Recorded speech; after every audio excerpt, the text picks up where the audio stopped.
Hello mass welcome back to life of మచా. Finally మన New York trip plan అయితే successful అయింది. సో ప్రజెంట్ మన కార్ పికప్ స్టోరీ చెప్పాలంటే ఒక కంప్లీట్ సినిమా స్టోరీ ఇదైతే. ట్రిప్కి ఆల్మోస్ట్ 20 days ముందే రెంటల్ కార్ చూస్తుండే. సో అవీస్లో మనకి ఒక మంచి కార్ దొరికింది. విత్ టోల్స్ వచ్చేసి $600 అయింది. పర్ఫెక్ట్ అని బుక్ చేసినాము. పికప్ రోజు వెళ్ళాక షాక్ తగిలింది మాకైతే.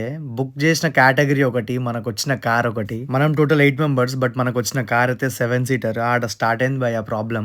ఇంకా ఒక్క సీట్ కోసం ఒక దోస్తుని వదిలేసి పోవాలంటే మస్తు కష్టమవుతుంది. ఇక అందుకని చెప్పేసి రిసెప్షన్ దగ్గర పోయేసి డిస్కషన్లు, క్యాలిక్యులేషన్లు, నెగోషియేషన్లు చేసినాం. అక్క ఇంకేమన్నా బిగ్గర్ కార్ ఉందా అని అడిగితే, sir memorial day long weekend ఇది, ఆల్మోస్ట్ అన్ని కార్లు అయితే బుక్ అయిపోయినాయి అని చెప్పిర్రు. సరే ఇక ప్లాన్ క్యాన్సిల్ చేద్దామంటే మనోన్ బర్త్డే ఉందా, ఇక అట్లనే మనం ఆడ బుక్ చేసినాం హోటల్.